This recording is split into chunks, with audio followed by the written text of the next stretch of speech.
우리는 계속해서 하나님이 원하시는 관역 안으로, 하나님이 기뻐하시는 그 은혜의 관역 안으로 자기의 삶을 내던짐으로 그의 인생이 하나님의 손에 붙잡혀서 영광스럽게 쓰임받았던 에스더와 모르드게의 이야기를 계속해서 우리 매주일마다 이 강단에서 듣고 있습니다. 여러분, 지난주 말씀 우리 어느 정도 기억을 하고 있죠? 에스더가 페르시아 제국에 살고 있는 400만 명의 유대인들의 대학살 위기에 놓여 있다는 소식을 듣고 본인의 죽음을 각오하고 죽으면 죽으리라는 마음을 가지고 왕이 부르지 않았는데 감히 왕 앞으로 나아가는 일을 불사하게 됩니다. 왜? 내 동족을 구명하겠다는 그 일을 왕에게 호소하고 싶어서 왕이 초청하지 않는데 왕 앞으로 나아간 것입니다. 제가 누누이 말씀드렸지만 이 당시의 법은 왕이 부르지 않는데 나아간다는 것은 바로 법대로 벌을 받거나 처형을 받을 수밖에 없는 상황입니다. 에스더는 왕실의 법도를 너무 잘 알기 때문에 그걸 알매도 불구하고 왕 앞으로 과감히 다가갑니다. 드디어 왕궁 뜰 안에서 오랜만에 한 달 만에 왕과 에스더 왕후가 마주치게 되었습니다. 에스더는 이때 너무너무 심장이 떨리는 것이죠. 왕이 나에게 어떻게 반응할까? 법대로 나를 처리하실까? 그런데 이게 웬일인지 오랜만에 본 왕이 에스더를 보자마자 벌을 내리는커녕 너무 사랑스러운 모습으로 에스더를 반겨주는 거예요. 그러면서 에스더에게 파격적인 말을 제안했죠. 어떤 말을 했습니까? 그대여, 그대의 소원이 무엇이 있는고? 내가 이 나라의 절반이라도 그대에게 주고 싶다라는 파격적인 제안을 합니다. 그럼 이때 에스더 입장에서는 때가 왔다. 내가 이때 왕한테 우리 민족을 제발 좀 살려달라고 내가 구명을 해야겠다. 이게 절호의 기회가 왔는데 에스더는 이때 이 기회를 미룹니다. 오히려 왕에게 정중하게 요청합니다. 왕이시여, 제가 오늘 왕을 위한 잔치를 마련할 테니 그때 왕께서 총리 대신 하만하고 같이 와주시면 그때 저의 이 소원을 왕한테 말씀드리겠습니다 라고 이야기를 합니다. 드디어 왕이 에스더가 마련한 잔치상에 하만, 총리 대신 하만을 데리고 그 잔치에 오게 된 것입니다. 잔치에 와서 술 한잔 딱 하면서 에스더에게 또 한 번 제안을 한 겁니다. 어떤 제안? 지난번 했던, 어제 했던 똑같은 제안을 다시 한 번 한 것입니다. 뭐라고? 그대여, 그대의 소원이 무엇인고? 내가 내 나라의 절반이라도 그대에게 주겠노라 라고 이야기를 합니다. 이거 너무나 절호의 찬스인데도 불구하고 에스더가 다시 한번 미룹니다. 왕이시여, 아레오케 황궁하오나 제가 내일 다시 한번 왕을 위한 잔치를 제가 마련할 테니 그때 총리이신 하만과 다시 오시면 그때 제 안에 있는 속마음 소원을 왕에게 아뢰겠습니다라고 양해를 구하게 됩니다. 자, 이렇게 오랜만에 만난 왕과 왕후가, 특별히 왕후가 왕을 위한 잔치를 오붓하게 마련했어요. 근데 오붓하게 마련한 이 잔치 자리에 총리 대신에 하만을 에스더가 계속 오라고 요청을 합니다. 그 이유가 무엇일까요? 에스더는 이 유대인 학살의 주동자인 하만을 어떻게든지 올가맬 그런 보관과 계획을 갖고 있었던 것입니다. 그러니까 에스더는 계획을 갖고 있어요. 어떤 생각과 추정을 하고 있는 거예요. 어떤 추정? 이 교만한 하만의 성정을 역이용하려고 하는 거예요. 무슨 말인가 하면은 이 하만은 분명히 왕과 왕후의 잔치 자리에 모든 신하들 중에서 유독 본인만 초청을 받았기 때문에 이 교만한 하만은 분명히 기고만장해서 어느 순간 왕에게 왕의 심기를 건드리는 언사를 분명히 하게 될 것이다. 나는 이런 계획을 가지고 하만을 초청하게 했는데 이게 아니나 다를까 하만이 어느 순간 왕의 심기를 건드리는 언사를 행하게 된 것입니다. 그렇다면 하만은 왕의 어떤 심기를 건드리게 되었을까요? 자, 그 내용 우리가 잠시 뒤에 살펴보려고 하고, 자, 지금 에스더가 준비한 이 잔치를 왕하고 하만이 딱 거나하게 받고 음식도 맛있게 먹고 이제 하만이 대궐문을 나서려고 합니다. 잔치 자리에 나서갖고 대궐문을 열었는데 거기 대궐 문지기인 모르드게가 딱 있는 거예요. 근데 이놈의 모르드게가 본인한테 인사를 안 하는 거예요. 절을 안 하는 거예요. 그 순간 화딱지가 팍 났어요.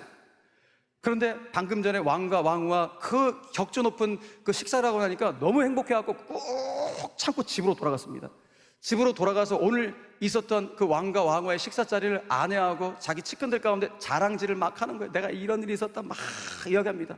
그리고 나서 어떤 이야기를 해주니까, 그런데 말이야, 내가 이렇게 행복하게 식사 자리 마치고 나왔는데 대궐문에 모두개가 만난 이 모르드게가 나한테 절도 안 하고 아는 척도 안 하고 일어서지도 않는데 내가 그때 너무 화가 났다고 그걸 아내한테 이야기하니까 아내와 측근들이 하만한테 이야기를 하는 거예요. 뭐라고 제안하는가? 여보 그런 놈은 죽여야 돼요. 그런 놈은 이 장대 50규빗 정도 되는 높이 23m 되는데요 23m 높이 되는 장대에다 매달아갖고 공개 처형을 시켜버리세요. 이 아내가 제안한 거예요. 그러면 이 페르시아 제국에 살고 있는 유대인들이 그거 보고 공포심에 벌벌 떨게 될 겁니다. 그럼 당신도 그거 보고 좀 분이 좀 풀리지 않으시겠어요? 그런데 이 모르드게가 왕실의 신하다 보니까 이 왕의 허락을 받아야 되니 내일 아침에 일찍 가셔갖고 왕한테 이 모르드게 처형에 청원을 하시고 허락을 받아오세요. 그 허락이 되면 에스더가 두 번째 식사자리에 초대했으니까 그때 기분 좋게 식사자리에 가시지 않겠어요? 아내와 측근들이 이와 같이 제안을 딱 하는 거예요. 이런 유유상종이라는 말 들어보셨죠? 악한 하만 남편 옆에 악한 아내 비열한 측근들이 질비해 있는 이 모습, 너무 안타까운 것이죠. 여러분, 이 시대 가장 한심한 권력자들, 한심한 정치인들이 누굽니까? 본인에게 주어진 권력을 가지고 사적 보복을 하는 사람들, 본인에게 주어진 권력을 가지고 사적 분풀이라는 사람들이 가장 한심한 정치인들인데, 오늘 여기 나오는 하만의 가족들이야말로 가장 한심한 정치 권력가의 가문임을 우린 보게 됩니다. 아무튼 이런 상황 속에서 드디어 오늘 우리가 읽은 본문 6장으로 들어오게 되는데, 오늘 본문 6장은 어떤 표현으로 시작해요? 그날 밤에 라는 시간을 나타내는 표현으로 시작하는 것을 보게 됩니다. 그날 밤은 어떤 밤이겠어요? 에스더가 왕을 위한 잔치를 딱 펼쳐놓고 왕이 거기 가서 행복하게 음식과 술을 먹고 정말 행복한 마음으로 다시 돌아와서 그날 밤. 그럼 여러분, 아내하고 오랜만에 만나갖고 행복한 식사 나눴으니까 잠이 잘 와야 될 텐데 그날따라 잠이 안 오는 거예요. 유독 잠이 안 오는 거예요. 그래, 중요한 거, 오늘 아하수에르 왕이 이날 밤 잤으면 큰일 났어요. 잠을 안 잔 것이 400만 명의 유대인들을 구원하는 놀라운 전기가 되었다는 것입니다. 이게 무슨 말인가? 바로 이 순간 하나님이 개입해 들어오셨던 거예요. 어떻게 개입하셨을까요? 하나님이 아하수에르 왕을 잠을 안 재우신 거예요. 그러니까 본인이 잠이 안 온 이유가 하나님이 잠을 안 재우셨기 때문에 잠이 안 온 거예요. 여러분, 시편 127편 2절 말씀 보면 우리 잘 아는 말씀 있죠. 여호와께서 사랑하는 자에게 뭘 주신다? 잠을 주신다 그랬어요. 그러니까 하나님은 우리에게 잠을 주기도 하시고 잠을 안 재우기도 하세요. 그러니까 여러분들이 혹 요즘에 걱정과 근심 때문에 잠을 못 이루는 분들이 계시다면, 일단은 잠을 주시는 하나님께서 여러분들 불면증을 치유해 주시길 바라고, 그럼 한 걸음 더 나아가서 내가 지금 잠을 못 이루고 있다면 여기에 하나님이 내 삶 가운데 섭리하시고 개입하시나? 나에게 뭔가 말씀하시려고 하시나? 라는 것을 영적으로 캐치해낼 수 있는 영적인 예민함이 있어야 된다는 것입니다. 물론 낮에 푹 주무셨다가 밤에 잠 온다고 그거 말고 진짜 걱정과 육신은 정말 고단한데 잠이 안 오는 경우에, 그때 내가 왜 이렇게 잠이 안 오지? 이 순간 하나님이 나에게 뭔가를 말씀하시려고 하나? 나는 그 영적인 예민함을 가지고 하나님 나에게 무엇을 말씀하시려 하는지, 나를 향한 하나님의 음성을 듣고자 하는 영적인 애씀이 필요하다는 것입니다. 자, 한 걸음 더 나아가서 오늘 여기 아주 구체적인 하나님의 개입이 하나 더 나오는데, 여러분 이거 상식적으로 한번 생각해 봅시다. 왕이 잠이 안 와요. 제국의 왕이에요. 제국의 왕이 잠이 안 오면 보통 어떤 일 할까요? 술을 가져와라, 내가 술 먹고 술김에 좀 잠을 좀 자야겠다 라고 말을 하든지, 궁녀를 대령해라, 궁녀를 대령하라고 하든지, 술상을 갖고 오라고 하든지, 이렇게 하면서 잠을 참고 싶은 것이 일반적인 왕의 모습 아니겠습니까? 그런데 오늘 이 왕은, 물론 뭐 며칠 전까지 잠이 안 왔으면 그렇게 했겠죠. 근데 오늘 밤만은 이상하게도 술상, 궁녀, 너 무엇을 가져오래요? 여봐라, 그 왕조실록, 우리 제국의 왕조실록을 가져와 봐라, 역대일기를 좀 가져와 봐라, 내가 그 역대일기를 한번 읽어봐야겠다라고 갑자기 신하한테 이야기를 하는 것입니다. 그렇죠? 역대일기를 왜 가져오라고 했을까요? 그 지루한 역대일기를 읽으면 잠이 잘 올 것 같아서? 물론 그럴 수 있었겠지만 여기에 하나님의 개입이 있는 거예요. 어떻게 개입하셨는가? 오늘 역대일기를 가져온 신하가 왕한테 역대일기를 읽어드리는데, 그 신하에게 하나님이 개입하신 거예요. 어떻게? 여러분 보세요. 역대일기 중에 많았을 거 아니에요. 그 중에서 어떤 두루마리를 갖고 온 거예요. 두루마리를 갖고 와서 왕한테 읽어주려고 두루마리를 착 펼쳤어요. 펼친 부분이 어디예요? 바로 5년 전에 왕을 암살하려고 했던 자기 측근 빅단과 데레스가 아하수에르 왕을 암살하려고 했는데, 그 역모가 모르드게에게서 발각됐어요. 모르드게가 그걸 제보했어요. 모르드게의 제보 때문에 왕이 목숨을 구하게 됐어요. 근데 왕이 자기 목숨을 구해준 모르드게에게 어떠한 상도 주지 않았어요. 바로 그 부분, 그 부분을 신하가 딱 펼쳐서 읽어주는 거예요. 여러분 생각해 보세요. 만약에 이날 밤에 왕이 역대일기가 아니라 야 술상을 가져와봐, 술 먹고 잠이 들어봤다면, 아니면 이 신하가 저 오래전에 역대일기의 이야기, 아주 지루한 역대일기를 읽어줘 갖고 너무 지루해서 밤에 왕이 잠이 들어버렸다면, 여러분 하만은 유대인 400명을 학살 그 계획을 착착착 그냥 진행해 갔을 거예요. 그런데 하나님께서 여기에 아주 섬세하고도 치밀하게 개입해 들어오십니다. 일단 어떻게 개입해 들어오신 거예요? 아하스로 왕 잠 안 재우셔. 잠 안 재우시면서 갑자기 저희 왕조실록 역대일기가 왜 이렇게 읽고 싶지? 라는 그 마음으로 움직여 주시는 거예요. 그리고 신하에게 개입해 들어오셔갖고 딱 그 부분, 5년 전에 왕 암살 미수 사건, 그 부분을 딱 읽도록 하나님이 역사하시는 거예요. 그러므로 중요한 사실은 무엇인가 하면, 우리 삶에 나타나는 우연과 같은 일들, 우연들을 하나님은 다 모으셔서 하나님의 작품을 이루어 가신다니까요. 이것이 오늘 본문에 나오는 내용들이에요. 그러므로 우리의 삶 가운데 이거 우연일 거야 라고 치부해버리는 것이 아니라, 여기 안에 나에게 하나님 뭔가를 일하시는구나, 말씀하실 수 있겠구나 라는 것을 영적으로 캐치할 수 있는 영적인 예민함들이 우리 모든 교우들 가운데 있게 되기를 주 예수 그리스도의 이름으로 간절히 축원합니다. 자, 그런데 한 걸음 더 나아가서 우리가 하나님의 계획과 관련돼서 하나 더 생각해 볼 것이 있는데, 하나님의 우리 삶 가운데 훅 들어오실 때, 개입해 들어오실 때 하나님의 개입은 너무 섬세하신 거예요. 너무 치밀하게 들어오시는데, 그 치밀함의 정도가 어떤가 하면은 정확한 타이밍에 일하신다는 거예요. 가장 정확한 타이밍에. 여러분 한번 보십시오. 모르드게가 왕의 암살 사건을 제보한 게 오늘 본문으로 딱 5년 전 일이에요. 5년 전. 그 5년 전에 영모를 알리는 공을 세웠어요. 공을 세운데도 불구하고 상을 받았어요? 못 받았어요? 받지 못했다고요. 그러니까 여러분, 하나님은 5년 전에 있었던 일에 만약에 상을 받게끔 했다면은 이제 앞으로 이루어진 반전의 역사는 하나도 이루어지는 거 아니에요. 그러니까 하나님은 오늘 있을 하나님의 반전을 이루기 위해서 5년 전에 받았어야 될 그 상을 5년을 보류시켜요. 그러니까 무슨 말인가? 때때로 하나님은 저와 여러분 삶 가운데 인생의 반전을 일으키기 위해서 우리가 받아야 될 상, 우리가 받아야 될 어떤 상급, 어떤 위치, 어떤 축복을 잠시 보류할 때가 있다는 사실을 꼭 기억하셔야 돼요. 주님, 제가 오늘 반드시 이거 받아야겠습니다 라고 생각할 때 주실 때도 있지만은, 그러나 하나님이 더 큰 은혜를 주시기 위해서는 오늘 모르드게에게 5년이라는 기간을 기다리게 하셨듯이 우리의 삶 가운데도 잠시 보류하게 하실 때가 있다는 거예요. 그러므로 오늘 한번 생각을 해보셔요. 만약에 5년 전에 모르드게가 제보했던 왕 암살 미수 사건, 이것이 그 당시에 모르드게가 상을 받고 묻혀버린 사건이었다면, 이 사건은 400만 명의 유대인 대학살을 막아내지 못하는 사건이 되는 거예요. 이게 지금 구원을 위한 어떤 중요한 재료가 되는데, 이 사건이 구원의 재료가 되지 못하고 그냥 5년 전에 묻혀버린 사건이 되어버릴 것입니다. 근데 하나님은 그 과거의 일들을 오늘로 가지고 오셔서 우리 인생의 새로운 미래를 만드신 분이 우리 하나님이라는 사실을 우리에게 보여주고 있는 것입니다. 그러면 잊지 마세요.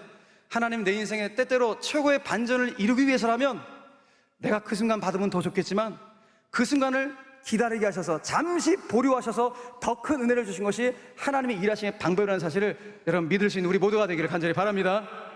물론 그 순간만큼은 섭섭하겠죠. 왜 서운한 마음이 없겠습니까? 왜 주님이 이때 안 주십니까? 내가 이렇게 큰 공을 세웠는데 이 순간 주셔야죠. 그런 섭섭한 마음, 서운한 마음이 왜 없겠습니까? 하지만 시간이 지나면 하나님의 타이밍이 옳았구나, 이때를 위해서 하나님이 나에게 좀 기다리게 하셨구나 라는 것을 알게 될 것입니다. 만약에 5년 전 모르드게가 왕으로부터 상을 받았다면 어떤 상 받았을까요? 어떤 상? 글쎄요, 몇 개급 승진하는 거 그 정도 받지 않았을까요? 회사로 말한다면 과장이 부장되고 부장이 상부되는 요 정도 수준 상 받지 않았을까요? 그런데 5년 후에 모르드게가 진짜 받은 상은 뭐예요? 여러분 읽으셨잖아요. 개인의 어마어마한 영화로움의 상을 받고 400만 명의 유대인 대학살을 막는 구원의 도구로 쓰임받게 되는 것입니다. 이것이 하나님의 일하심이라는 거예요. 그러므로 여러분들이 교회에서 어떤 선한 섬김의 일을 하실 때든지 세상 속에서 어떤 멋진 일을 했는데 사람들이 안 알아봐줘, 인정을 안 해줘, 그죠? 그때 서운함만 들죠. 섭섭한 마음이 분명히 들 거예요. 그 정도는 저도 인정. 그런데 그때 너무 크게 낙심하지 마시라고요. 왜? 하나님 다 기억하고 계시다고요. 하나님은 기억하시고 하나님의 때에 하나님의 방법으로 반드시 갚아줄 줄 믿으시길 바랍니다. 이것이 우리 믿음의 사람들이 갖고 있어야 될 확고한 믿음을 오늘 성경이 말씀해주고 있는 것입니다. 자, 드디어 그 새벽에 역대일기를 신하를 통해 다 읽게 된 왕이 흥분을 한 거야. 아니, 내가 모르드게에게, 이런 공을 세운 모르드게에게 내가 관직도 안 주고 상도 안 베풀었네? 이래서야 되겠는가? 그래서 밖에 있는 신하를 불렀어요. 여보게, 누구 있나? 신하가 대답합니다. 그런데 폐하, 지금 밖에 총리 대신 하만이 와 있습니다. 그래? 하만이 이 새벽에 왜 있나? 하만 들어오라는 거예요. 하만이 들어왔어요. 근데 성경에 보니까 하만이 그 꼭두 새벽에 왜 온 거예요? 모르드게를 장대에 세워 공개 처형시키는 것을 왕에게 청원하기 위해서, 그 청원을 허락받기 위해서 꼭두 새벽부터 달려온 거예요. 여러분 보세요. 왕은 모르드게에게 상을 주려고 밤을 새웠고, 하만은 모르드게를 죽이려고 밤을 새운 거예요. 여러분, 지금 여러분들이 잠을 못 이루는 것 중에 어쩌면 한 가지가 누군가가 너무 미워갖고, 저 인간 내가 어떻게 하면 내가 좀 올매에 좀 걸리게 할까, 뭐 그런 마음, 솔직히 인간 살아가면서 있을 수 있겠죠. 근데 여러분, 그거는 막 잠재우셔야 돼요. 여러분들 인생을 브레이크 걸 수 있어요. 하만과 같은 인생을 살게 할 수 있어요. 너무 무서운 거예요. 한 사람은 상을 주려고 밤을 세우는데 한 사람은 사람을 죽이려고 밤을 세우니 이거 얼마나 어처구니없는 일이겠습니까? 자, 드디어 하만이 왕 앞에 섰습니다. 왕이 하만을, 총리 대신을 보자마자 여보게 대답하는 거예요. 묻는 거예요. 내가 정말 존귀하게 세워주고 싶은 사람이 있는데, 자네 같으면 내가 이렇게 존귀하게 세워주고 싶은 사람에게 어떤 상을 주면 좋겠는가? 자네 같으면 어떤 상을 주고 싶은가? 라고 물어본 거예요. 자, 이때 하나님의 개입이 훅 들어왔어요. 어떻게? 이때 왕이 하만에게 모르드게의 이름을 언급하지 않은 거예요. 그러니까 그 순간 하만은 어떤 생각해요? 왕이 뭐 존귀하게 세워주고 있는 사람이 나밖에 더 있겠어? 라고 착각하는 거예요. 그러니까 그 착각을 가지고 하만이 제안을 하는 것이죠. 여러분, 이때 하만이 제안을 하는데 어떤 제안을 했어요? 왕이시여, 그럼 왕이 존귀하게 세우고 싶은 사람은 어떻게 하라고요? 왕의 왕복을 좀 벗으셔갖고요, 왕복을 입혀주세요. 왕이 타시는 용마, 그 말에 좀 태워주세요. 왕이 쓰시는 왕관 있잖아요, 그 왕관을 씌워주십시오. 그래서 이 성 거리를 쫙 다니시면서 모든 백성이 볼 때 왕이 존귀하게 여기는 사람은 다 이같이 하실 것이라고 왕이 그렇게 선포해 주십시오. 이런 제안을 한 거예요. 자, 하만의 이 제안 속에서 우리는 하나 발견합니다. 뭘 발견합니까? 하만 안에 숨겨두었던 욕망을 발견하게 돼요. 그 욕망이 무엇입니까? 그는 왕복을 입고 싶은 거예요. 왕관을 쓰고 싶은 거예요. 왕의 말을 타고 싶어요. 한마디로 말해서 왕이 되고 싶은 거예요. 2인자로 만족할 수가 없어요. 근데 어리석게도 교만해져서, 기고만장해져서 왕 앞에서 왕의 심기를 건드리는 말을 드디어 하게 된 것입니다. 여러분, 이 순간 이 하만의 제안을 들었을 때 아하수의 왕은 어떤 마음이었을까요? 아니, 아하수의 왕이 어떤 정치가예요? 그 자리에 어떻게 올라왔냐고요? 탁 보면 다 아는 정치가라고요. 이놈 봐라, 내 자리를 탐하네? 이런 은큼하고 괘씸한 놈을 다 봤나? 이런 생각 왜 안 했겠습니까? 문제는 뭐예요? 하만이 그걸 모르고 있는 거예요. 왜? 본인이 왕과 왕후의 식사 자리에 모든 신하 중에서 유독 본인만 2번 초청을 받은 것에 대해서 이 페르시아 제국에 나 같은 권력자가 없다라고 기고만장해졌어요. 기고만장해지니까 아무 생각 없이 본인 안의 욕망을 왕 앞에 드러내보인 거예요. 그 순간 왕도 그렇고, 만약에 그 주변에 측근의 신하들이 옆에 있었다면 그거 보면서 저런 말 하면 안 되는데, 저런 말 하면 안 되는데, 이런 생각을 했을 거예요. 저 어리석은 생각이라고. 그래, 누구만 몰라요? 교만한 하만만 몰라요. 여러분, 교만의 진짜 대표적인 특징이 뭐예요? 오버하게 만드는 거예요. 교만은 그 사람을 오버하게 해서 평정심을 잃게 만들어요. 그래서 자기 안에 있는 속마음을 그냥 서슴없이 톡톡톡 얘기해버리는 거, 이것이 하만이 보여준 이런 교만의 마음을 보게 된다는 것입니다.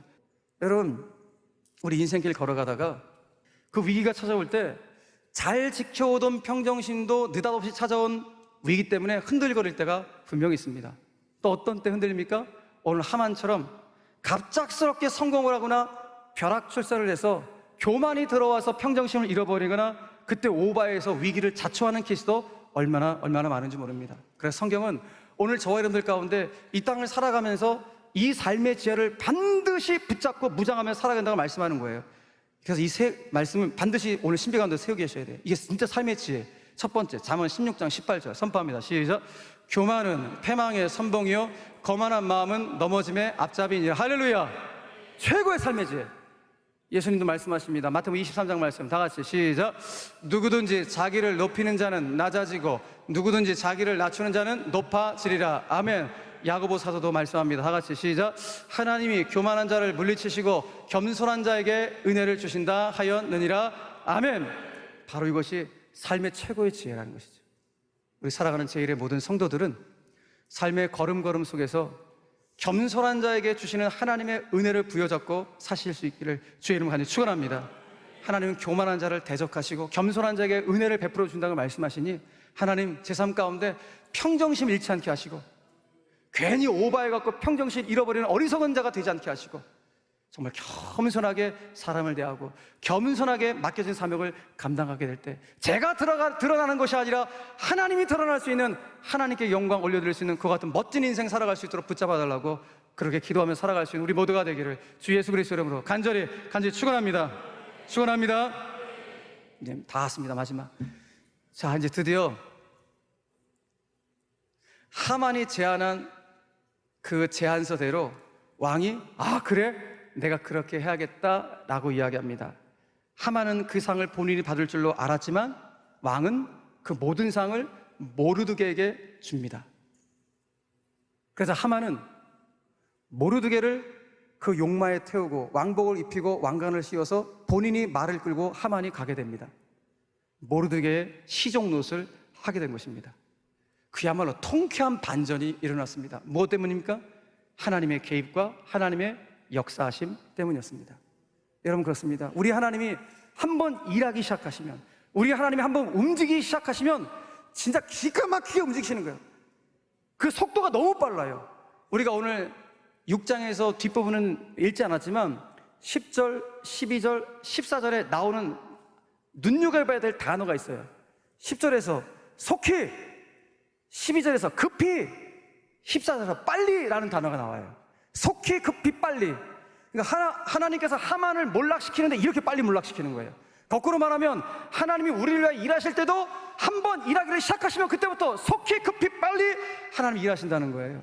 오늘 모르드게 주님이 이렇게 일하셨던 것처럼 여러분의 삶 가운데도 기다려왔던 시간이 너무 길지라도 이 순간부터 하나님이 일하시면 나도 감당하지 못할 정도 하나님의 속도로 하나님이 나를 위해 일하신다는 사실을 믿으시고, 주여 모르드게 일하셨던 그 일하심의 속도로 저의 삶 가운데도 역사하여 주시옵소서. 이런 은총의 고백을 주 앞에 올려드림으로 여러분 정말 응답의 역사를 누릴 수 있는 우리 모든 성도들 되기를 주 예수 그리스도 이름으로 간절히 축원합니다. 말씀 맺겠습니다. 자, 오늘 우리가 살펴봤던 모든 6장의 내용들은 솔직히 우연처럼 보여지는 일들이 너무 많이 있었습니다.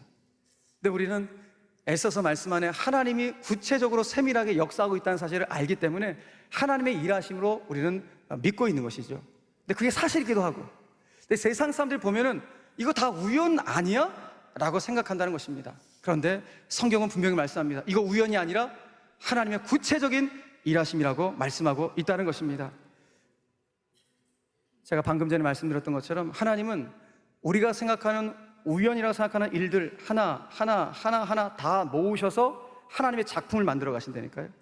지금 오늘 본문에 나왔던 모든 우연 같은 일들을 다 모으셔서 하나님께서 유대 민족을 살리는 구원의 작품을 만드셨던 것처럼 우리 인생에도 하나님 그렇게 일하실 줄로 믿으시길 바랍니다.